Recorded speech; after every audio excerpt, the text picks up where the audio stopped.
Oi, pessoal! A partir de hoje, nós vamos entrar em outro assunto na análise de sistemas elétricos de potência.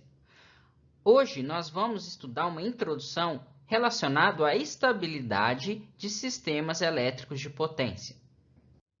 A análise da estabilidade de um sistema elétrico, ela tem por objetivo abordar alguns aspectos gerais da operação do sistema elétrico, visto que ele pode funcionar ou não após um certo distúrbio no sistema. Então, após o distúrbio do sistema, a dinâmica de como o sistema vai se comportar está dentro do escopo do estudo de análise de estabilidade. Então, na aula de hoje, vão ser apresentadas algumas condições determinantes para que um sistema elétrico seja confiável e vai ser definido o conceito de estabilidade e vai ser, então, resumido alguns tipos de estudos de estabilidade que são normalmente estudados em sistemas elétricos. O sucesso da operação de um sistema elétrico, ele depende principalmente da habilidade dos operadores desse sistema de atender o consumidor final, aquele consumidor que vai, adquirir o produto que é a energia elétrica. Esse objetivo ele é tradicionalmente estratificado, separado em 3 níveis, para estabelecer uma prioridade no atendimento. Então, o primeiro nível, aquele com maior prioridade, é atender a carga continuamente. O segundo nível é atender a carga com qualidade, falando aqui de qualidade da energia e do serviço. E, finalmente, atender a carga com economia, gastar a menor quantidade de recursos possível. Explicando um pouquinho melhor a respeito das prioridades, a primeira delas é atender a carga continuamente. O que significa isso? Significa manter o sistema, todos os consumidores atendidos e uma geração igual à carga demandada.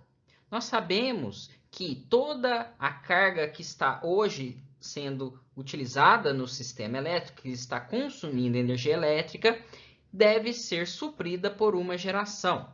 Então, se eu tenho uma curva de carga e essa curva de carga ela é uma curva de consumo, ela deve ser igual à curva de geração. Então, hoje, vocês estão consumindo energia elétrica e, nesse exato momento, essa quantidade de energia que está sendo consumida por vocês está sendo atendido por grupo gerador.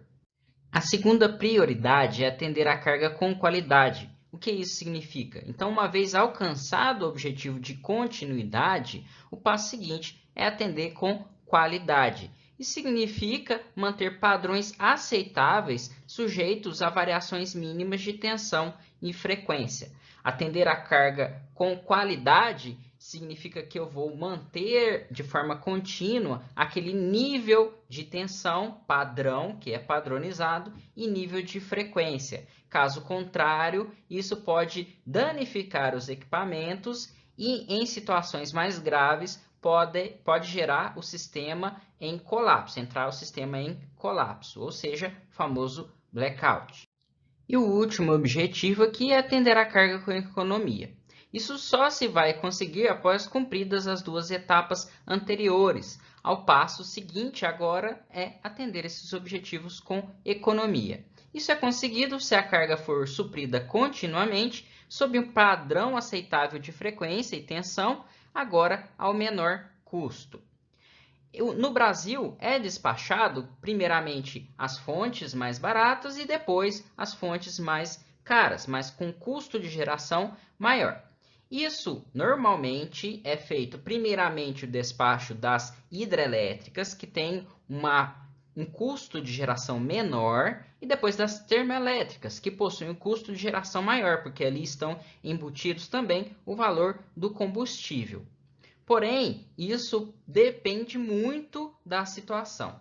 No momento que está sendo gravado esse vídeo, hoje nós estamos no fim do período período úmido, período de chuvas, e o início do período seco. Porém, devido à maior crise hídrica dos últimos 91 anos, os reservatórios estão em sua capacidade muito baixa, estão com quantidade de água muito baixa. Então, é muito irresponsável agora despachar somente hidrelétricas que são mais baratas, só que daqui a alguns meses ou poucas semanas, esses reservatórios não vão ser preenchidos, porque agora entramos num período de seca, então não é possível atender toda a carga. Então, para manter o sistema funcionando, deve ser necessário despachar fontes mais caras, que são as termoelétricas. Então, no Brasil, quem opera, quem manda quais fontes devem ser despachadas, quem planeja aquela forma de se despachar naquele momento, em tempo real, em situação de pré-operação curta, isso é feito, no caso do Brasil, pelo Operador Nacional do Sistema. O sistema elétrico brasileiro ele é definido por 4 subsistemas e eles compõem o SIN, S-I-N, Sistema Interligado Nacional, que atende 99% da carga total do Brasil, sendo que o restante são chamados sistemas isolados. Então, os subsistemas eles são chamados de Sul, Sudeste, Centro-Oeste, Norte e Nordeste. Então, tudo isso, toda a operação desses subsistemas, além da previsão de carga e planejamento da operação dos sistemas isolados, eles são feitos pelo Operador Nacional do Sistema, o ONS. Um dos papéis do ONS é o controle em tempo real. Então, através das salas de controle em tempo real, o ONS coordena a operação do sistema de forma constante, utilizando ferramentas de supervisão e controle, concentrando informações em toda a sua rede de operação. Porém, o despacho de energia feito pelo operador ele possui um limite. Então, qual é o limite de transferência de potência de um gerador para a rede? Então, para exemplificar, para mostrar de uma forma mais clara como isso é feito, nós vamos assumir o seguinte sistema. Um sistema de potência elementar formado por 2 máquinas síncronas interligadas por uma linha de transmissão, como é mostrado aqui nessa figura. Então, na barra da esquerda aqui, a barra 1, nós temos aqui o nosso gerador, a tensão terminal do gerador é VG. Aqui existe uma linha de transmissão, em que se tem a impedância entre a barra 1 e a barra 2. E na barra 2 aqui existe um motor síncrono com tensão terminal VM.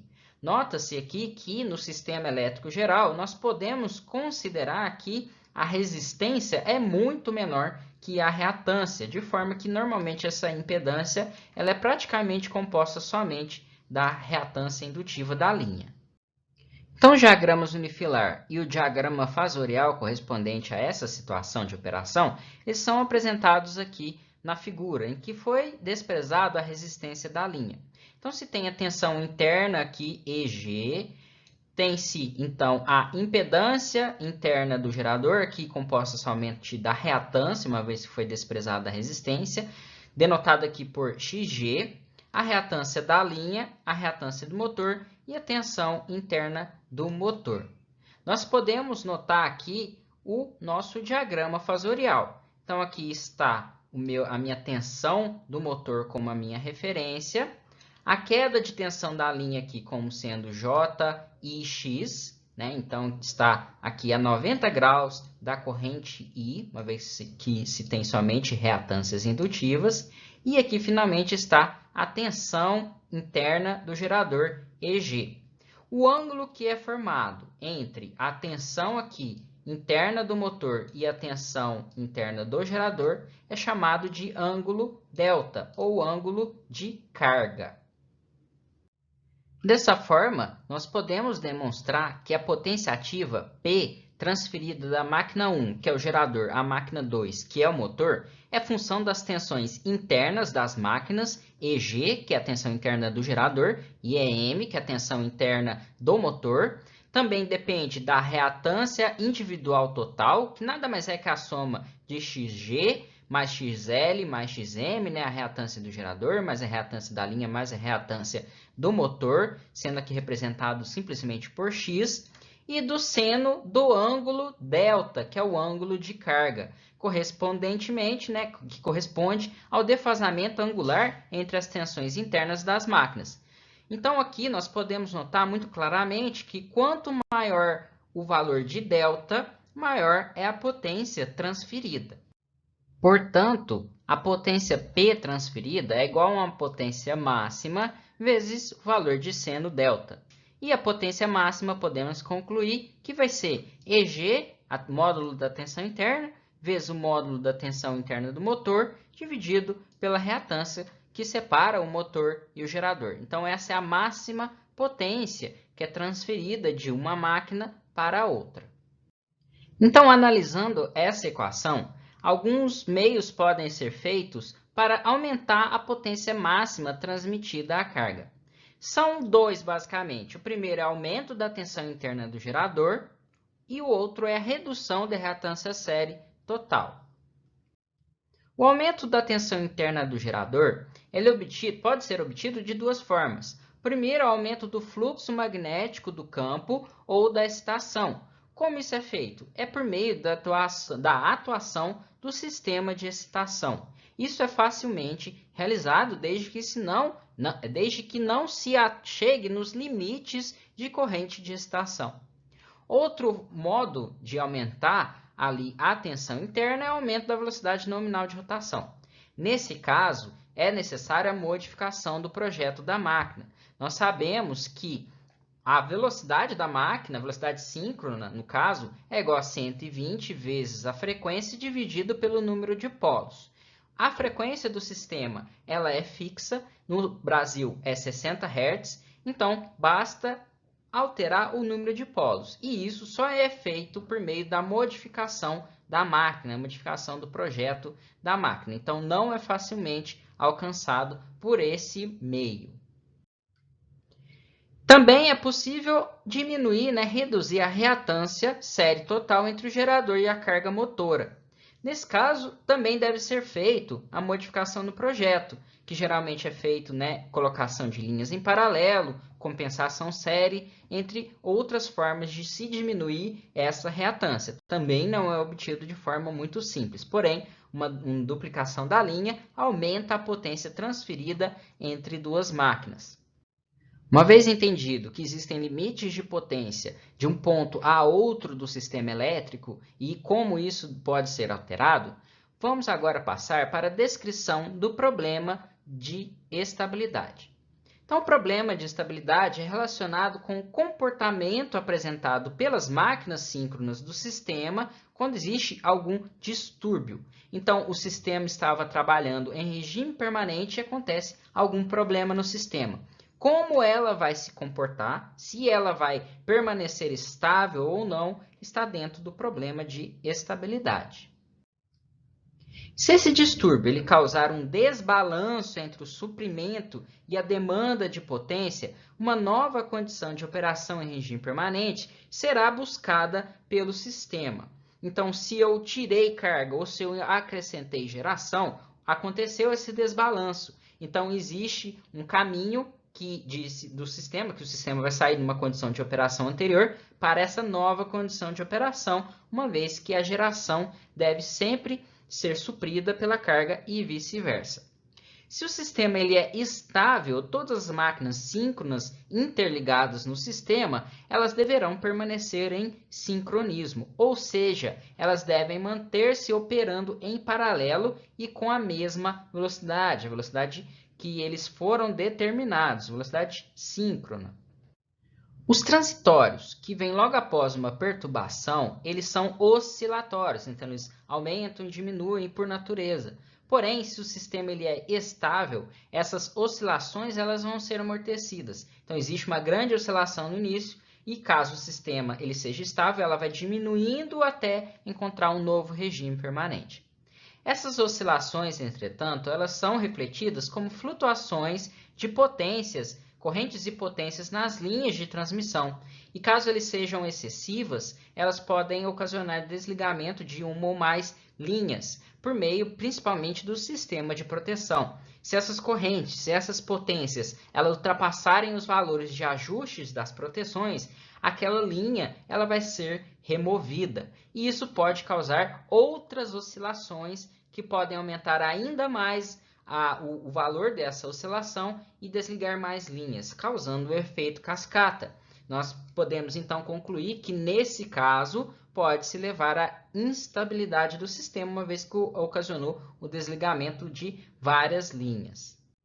O ajuste do sistema, a nova condição de operação, é chamada período transitório. Então, eu tinha uma operação estável e eu vou para outro período. Se ele é estável ou não, não importa agora, porque nós estamos estudando esse período transitório.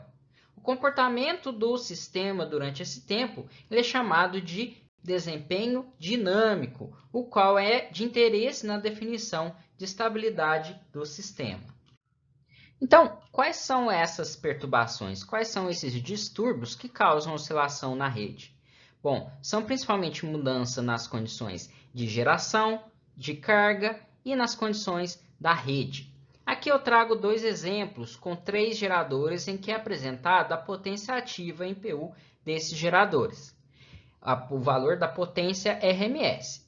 Aqui nós podemos notar que no primeiro segundo, na perda, onde ocasiona a perda de geração, os 3 geradores estavam trabalhando em regime permanente sem problemas. Aqui em 1 segundo ocasionou uma perda de geração, que foi desse gerador azul. Os demais geradores do sistema, eles oscilaram e eles entraram em um novo valor de regime permanente. Então, isso aqui caracteriza uma mudança, um distúrbio nas condições de geração. Nesse outro caso aqui, ocasionou uma rejeição de carga. Rejeição nada mais é que uma retirada de um grande bloco de carga. Então, os geradores que estavam novamente aqui no primeiro segundo em regime permanente, eles vão oscilar e vão encontrar um novo valor de estabilidade. Então, aqui nós podemos notar que os 3 geradores eles oscilaram bastante e ali em torno de 10 segundos, todos eles já estavam no novo regime permanente. Nesse caso, são mudanças nas condições de carga. Então, aqui eu trago alguns exemplos de perturbações. O primeiro deles é perda de um gerador, perda de geração. Outro é a perda de um grande motor. Uma vez que um grande motor representa um grande volume de carga, isso seria uma rejeição de carga.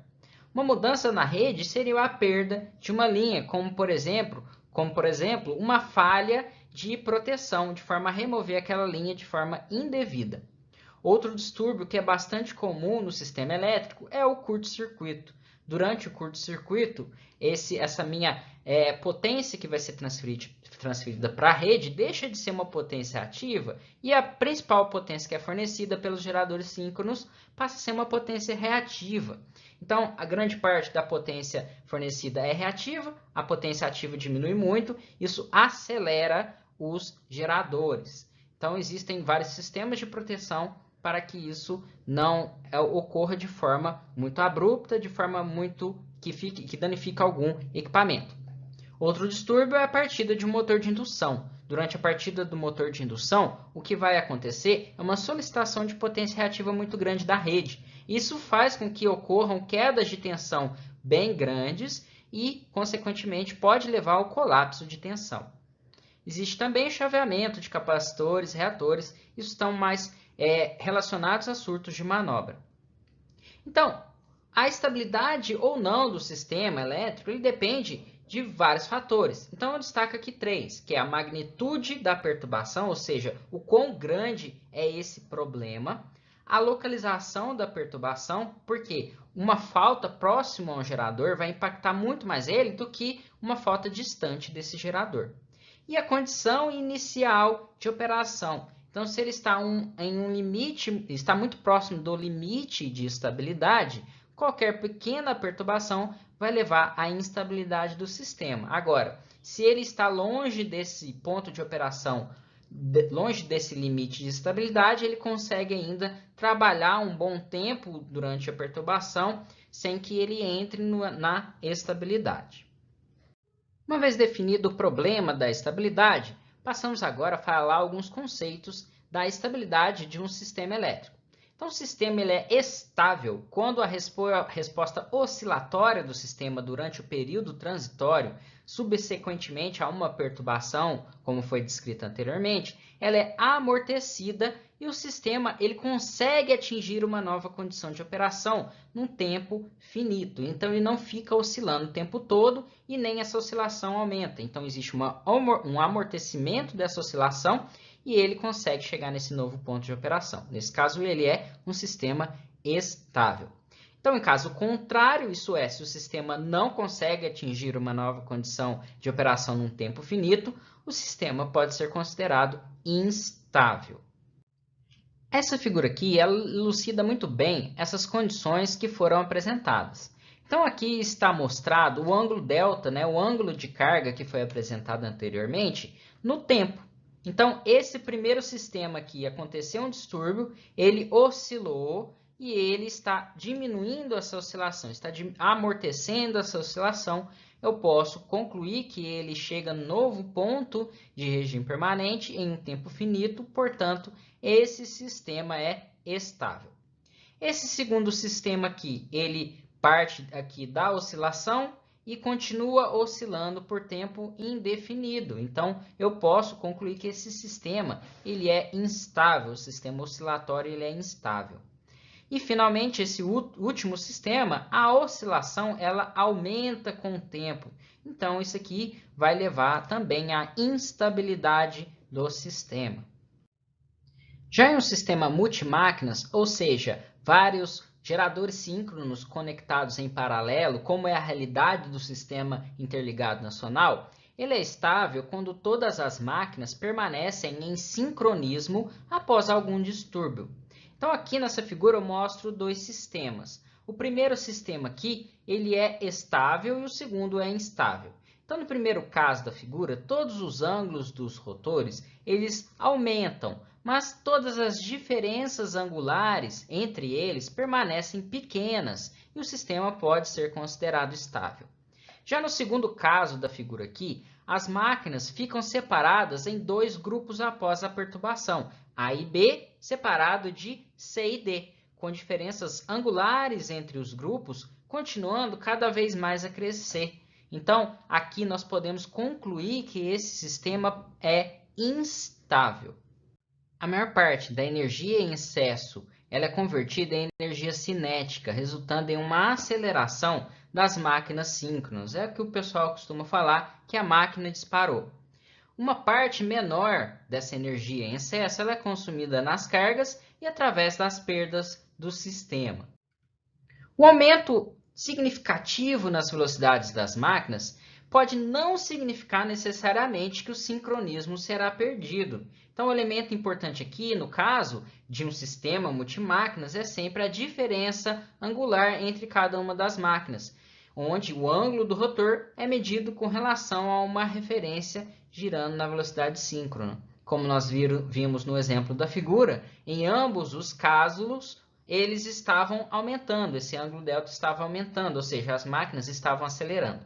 Porém, no primeiro caso, todas estavam caminhando juntas. Então, isso configura um sistema, ele está estável. Já no segundo caso, duas máquinas estavam indo para o lado, as outras duas estavam indo para o outro, com essa diferença aumentando cada vez mais, caracterizando uma instabilidade no sistema. Então, se eu tenho um ângulo delta aumentando, isso não necessariamente significa que está instável o meu sistema. Deve-se sempre levar em relação uma máquina em relação à outra. Passamos agora a estudar os principais tipos de estabilidade de sistema elétricos de potência. Então, segundo o I3E, o estudo da estabilidade de um sistema elétrico de potência ele pode ser dividido em três grandes classes. A primeira delas, e aquela que nós vamos mais entrar em detalhes, é a estabilidade angular. Existe também a estabilidade de tensão e a estabilidade de frequência. Aqui estão os três tipos de estabilidade e ainda subtipos. Então, dentro da estabilidade angular, ele possui a estabilidade de pequenas perturbações e estabilidade transitória. Dentro aqui da estabilidade de pequenas perturbações, ainda nós podemos caracterizar como estabilidade dinâmica e outra ainda, estabilidade de regime permanente. Isso tudo dentro da estabilidade angular.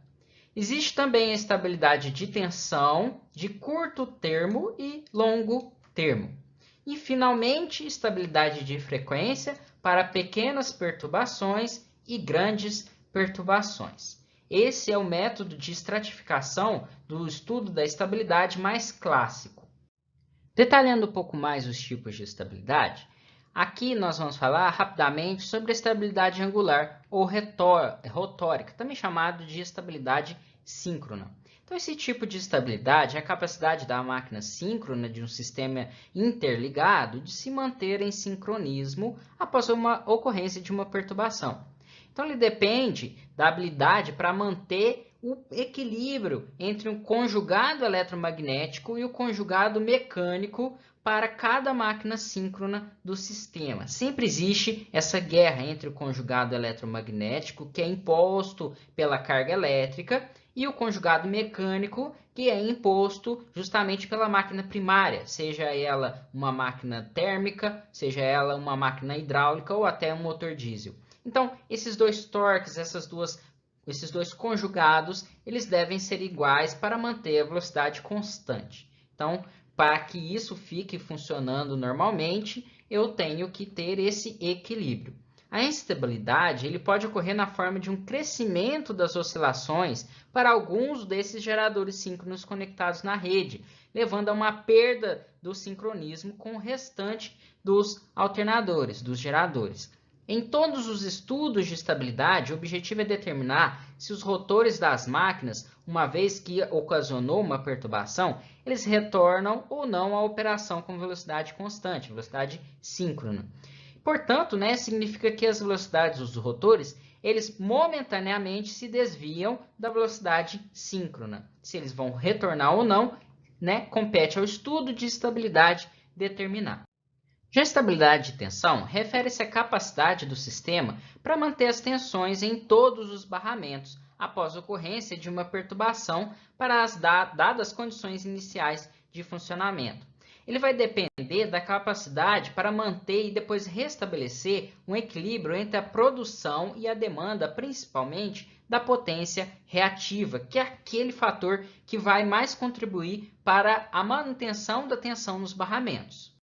Finalmente, a estabilidade de frequência ele refere-se à capacidade de um sistema de potência manter a frequência após uma ocorrência de um incidente severo, que resulta num desequilíbrio entre a produção e a carga, seja uma perda de geração ou uma perda grande de carga. Então, vai depender da capacidade do sistema de manter ou restabelecer o equilíbrio entre a produção e a carga com o mínimo de perdas de carga, perdas de consumidores. Eu trago aqui o exemplo de um caso real que aconteceu no Brasil em 21 de 3 de 2018. Aqui nesse caso, ocasionou, o princípio ocasionou devido a uma falha na proteção na linha que conecta, na linha de corrente contínua que conecta o Xingu, lá perto de Belo Monte, a Estreito. Então, aconteceu um problema nessa linha devido a uma parametrização incorreta na proteção e essa linha saiu. Devido a outros problemas de proteção também, ocasionou um blackout na região norte e na região nordeste. Já na região sudeste, o que aconteceu foi a atuação do ERAC, que é o Esquema Regional de Alívio de Carga, com corte de 3.665 megawatts de carga, o que correspondia ali na hora 5% do total, e com isso a frequência que estava diminuindo de forma significativa, ela conseguiu retornar próximo aos seus valores nominais.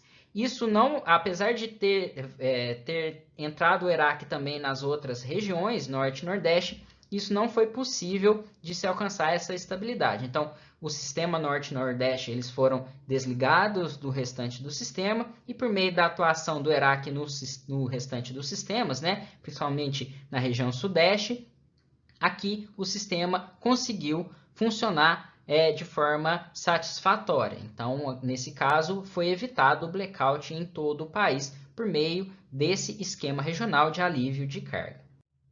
Passamos agora a estudar com maiores detalhes a estabilidade angular. Então, como nós já vimos anteriormente, a dinâmica de um sistema elétrico ele pode ser caracterizado por, principalmente, à medida que a potência transmitida pela ligação síncrona aumenta, o limite máximo é atingido. Isso a gente já viu rapidamente ali na transferência de potência entre duas máquinas, a partir do qual o sistema deixa de permanecer em sincronismo. Então, existe uma potência máxima que se pode obter. Além disso, o sistema comporta-se como um sistema oscilante, isso também a gente já viu, entre a energia cinética armazenada na máquina primária e a energia elétrica transferida pela ligação síncrona, em que a potência elétrica transferida ela é proporcional ao seno de delta, ao seno do ângulo de carga, ou simplesmente o valor de delta mesmo, para caso o valor de delta seja pequeno, em que delta é o ângulo de carga dos geradores. Como a potência transferida ela é proporcional a seno de delta, a equação que determina a dinâmica do sistema ela é não linear para perturbações que originem grandes valores, grandes variações de delta. Eu posso até linearizar ali para pequenos valores de delta naquela região, porém, quando existem grandes perturbações, o delta varia bastante e o sistema torna-se não linear. Teremos, assim, sistemas estáveis até determinadas amplitudes de perturbação e instáveis para perturbações de maior amplitude. O estudo de estabilidade angular ainda pode ser subdividido em alguns outros estudos. O primeiro deles é a estabilidade de regime dinâmico ou de longo termo, outro é a estabilidade transitória e, finalmente, temos a estabilidade de regime permanente ou estática. A estabilidade de regime dinâmica, também chamada de estabilidade de longo termo, estuda o comportamento da dinâmica do sistema durante grandes durações, após a ocorrência de pequenas perturbações. Esse tipo de problema pode ser analisado quer no domínio do tempo, quer no domínio das frequências. Ele estuda a estabilidade do sistema em sua totalidade, inclui as ações de sistema de regulação de tensão, os reguladores de tensão que atuam no sistema de excitação da máquina, e de velocidade das máquinas síncronas, que atuam na máquina primária. O período de simulação aqui, nesse estudo de regime dinâmico, engloba vários segundos.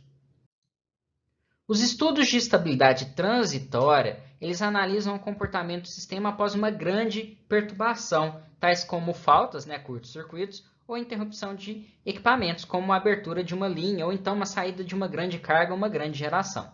Os estudos são realizados nas primeiras oscilações, então ali é analisado os primeiros 1 ou 2 segundos após a ocorrência da perturbação.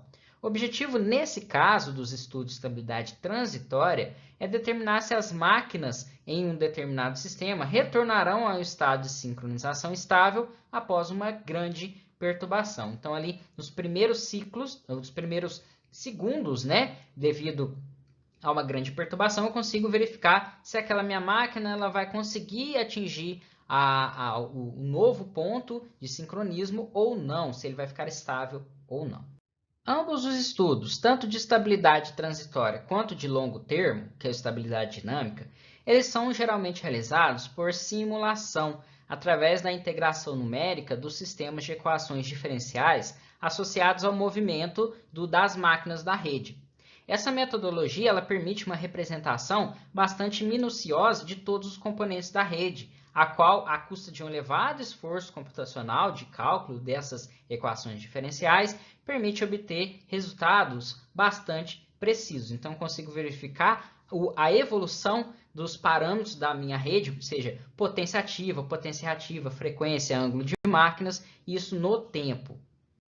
Essa é a metodologia clássica, que é a análise da estabilidade pela solução numérica dessas equações diferenciais.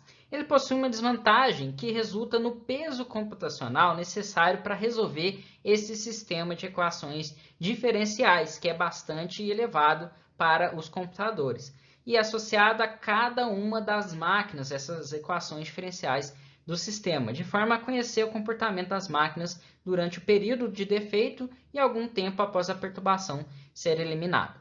Então, depende sempre da quantidade de detalhes que eu quero retirar do sistema, mas eu posso aumentar drasticamente a quantidade de equações diferenciais por máquinas. Então, alguns programas utilizam 6 equações diferenciais só para resolver a máquina, certo? Além disso, existem os sistemas de controle dessa máquina, que também necessitam de solução de várias equações diferenciais. Como é um sistema multimáquinas, é uma quantidade enorme de solução e isso é um peso computacional significativo. Além disso, né, o peso computacional ele resulta não só da solução de um elevado número de equações diferenciais, como da necessidade também de simular diferentes localizações e tempos de eliminação de defeito. Porque eu quero verificar se o sistema ele é estável para uma falta na barra A, na barra B, numa subestação próxima, numa subestação distante, com tempos diferentes, com tempo de falta de 100 milissegundos, 200 milissegundos. Então, preciso fazer várias simulações, aumentando ainda mais o peso computacional. Outra metodologia de análise de estabilidade angular é a análise de estabilidade transitória por meio do método direto de Lyapunov. Ele é bastante utilizado para determinar a condição de sistema quando sujeito a uma perturbação, tal como um curto-circuito, com sua posterior eliminação. Então, aconteceu um curto-circuito, ele foi removido. Ao final desse estudo, esse método determina simplesmente se o sistema ele permanece estável ou não. Então, ele somente tem uma saída, se ele fala se aquele sistema está estável ou não.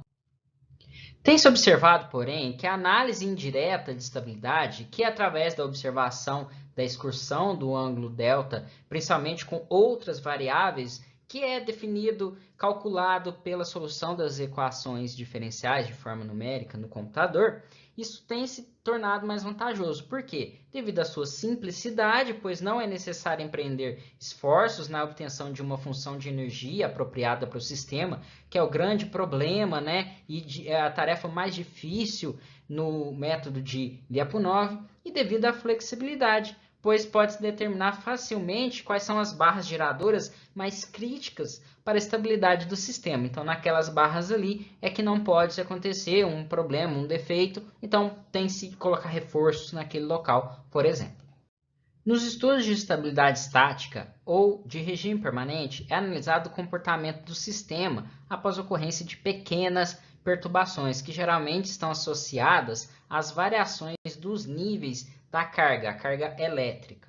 Então, podemos concluir que o sistema elétrico ele apresenta estabilidade estática se após alguma perturbação ele evoluir para um ponto de funcionamento próximo ao anterior, uma vez que aconteceu um pequeno distúrbio.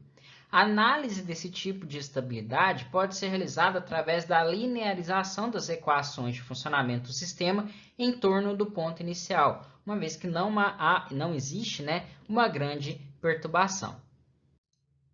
O limite de estabilidade em regime permanente refere-se ao máximo fluxo de potência possível em um ponto particular do sistema elétrico de potência sem a perda da estabilidade. Então, a fim de conceituar, de explicar um pouco melhor o problema da estabilidade em regime permanente, nós vamos considerar o sistema elétrico de potência constituído de um gerador conectado a um barramento infinito.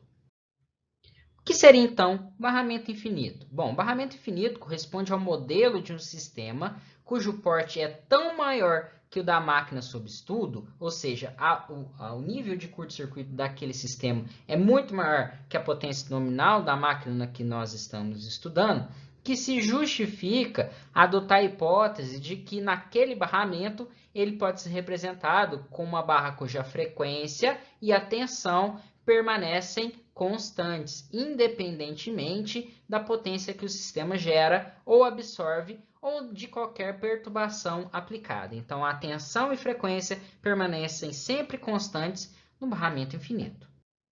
Então, a potência transferida do gerador para o barramento infinito é muito similar à potência transferida entre duas máquinas que nós já analisamos anteriormente. Então, a potência vai ser igual à tensão interna do gerador vezes a tensão do barramento infinito, dividida pela impedância, no caso aqui a reatância que separa o gerador do barramento infinito, vezes o seno de delta, sendo que delta é a diferença angular entre a tensão do barramento infinito e a tensão interna do gerador, ou seja, o ângulo de carga. Nesse caso, nós podemos plotar, nós podemos desenhar qual que é o valor, né, de potência em relação ao ângulo de carga. Então, o ângulo de carga aqui está variando de 0 a 180 graus, né, e nós podemos notar a presença aqui da potência máxima, que ocorre quando delta é igual a 90 graus. Aqui nós podemos notar que existe uma potência mecânica. Esse PM aqui é a potência mecânica.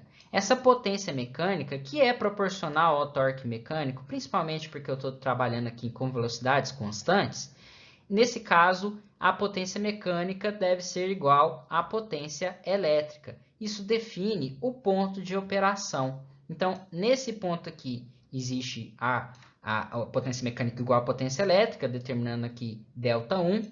E nesse outro ponto aqui, a potência mecânica também é igual à potência elétrica. Então, teoricamente, isso aqui também pode ser um ponto de operação. Porém, eu desenhei aqui e coloquei aqui que esse ponto de operação da esquerda ele é estável e esse ponto de operação da direita é instável. Então, por que, caso o delta seja maior que 90 graus, o sistema é instável? Então, para isso, a gente vai analisar um distúrbio em dois casos. Caso eu esteja operando aqui no ponto A e depois, caso eu esteja operando aqui em outro ponto com delta maior que 90. Bom, se nesse distúrbio o meu ângulo delta aumentou, então, nesse caso, o que aconteceu é que o ΔA ele sai aqui para o ΔB. Nesse ponto B, a potência elétrica, que é definida por essa curva, esse seno aqui, ele é maior que a potência mecânica, que é definida aqui constante, certo? Se eu tenho a potência elétrica maior que a potência mecânica, analisando essa figura aqui, ó, potência elétrica é maior que a potência mecânica, significa que eu estou diminuindo a velocidade. Então, aqui o torque elétrico supera o torque mecânico, eu estou freando a máquina. Se eu estou freando a máquina, o que vai acontecer? Uma diminuição do valor de delta. Então, ele diminuindo, ele retorna ao ponto A, então esse ponto A ele é estável. Se acontecer um distúrbio que aumenta delta, consequentemente, o meu sistema vai frear o rotor e vai fazer esse ponto retornar ao ponto A. Se acontecer outro distúrbio com uma diminuição de delta, nesse caso o ΔA ele vai para o ponto C, né, o ΔC aqui. Com o ΔC, a potência elétrica é menor que a potência mecânica. Então, o torque mecânico aqui está sendo maior que o torque elétrico. Então, o sistema ele passa a acelerar. Então, a velocidade do rotor aumenta. Se a velocidade do rotor aumenta, o meu ângulo delta aumenta. Então, se ele aumenta, ele retorna, né, para o ponto A. Então, esse ponto A ele é estável. Vamos analisar agora o caso 2, ou seja, o ponto de operação com delta maior que 90. Se um distúrbio acontecer de aumentar o ângulo delta, ele sai ali do ponto E e vai para o ponto D. Caso isso ocorra, a potência elétrica é maior que a potência mecânica, que esse ponto é mais alto que esse ponto. Se a potência elétrica é maior que a potência mecânica, né, o torque elétrico ele é menor, então a velocidade ela é maior, ele aumenta, ele acelera. Se a velocidade é maior, ele vai aumentar ainda mais o valor de delta. Então, ao invés de voltar para o ponto E, ele está se afastando do ponto E. Então, ele não pode retornar ao ponto E. Então, esse ponto de operação aqui, ele é instável. Vamos analisar no caso de diminuição do ângulo delta. Então, se eu diminuo o ângulo delta, ele sai aqui do ponto E e vai para o ponto F. No ponto F, a potência elétrica é maior que a potência mecânica. Então, nesse caso, minha velocidade ela vai diminuir.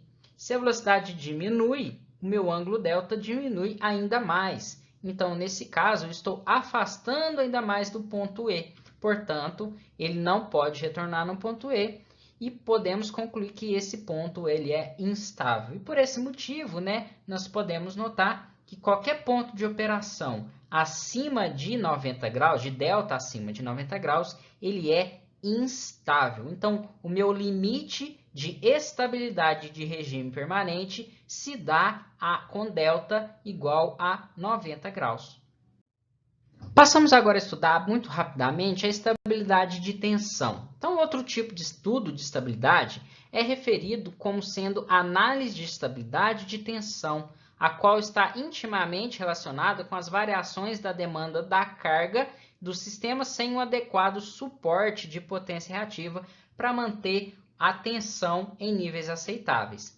Deve-se ressaltar que a simulação de um problema de estabilidade de tensão pode estender-se desde alguns segundos até vários minutos, que é a evolução de uma carga. Caso o sistema apresente uma instabilidade de tensão, ocasionado por uma queda brusca dessa grandeza, o fenômeno é chamado de colapso de tensão. Então, colapso de tensão é caso aconteça um problema de instabilidade de tensão. Por causa disso, o estudo correspondentemente a esse tipo de estabilidade, também muitas vezes chamada como análise de colapso de tensão. Bom, pessoal, era isso que eu queria mostrar para vocês. Façam as atividades que estão postadas lá no Moodle, elas valem tanto parte da nota final de vocês, quanto a presença na semana. Muito obrigado pela atenção e até mais.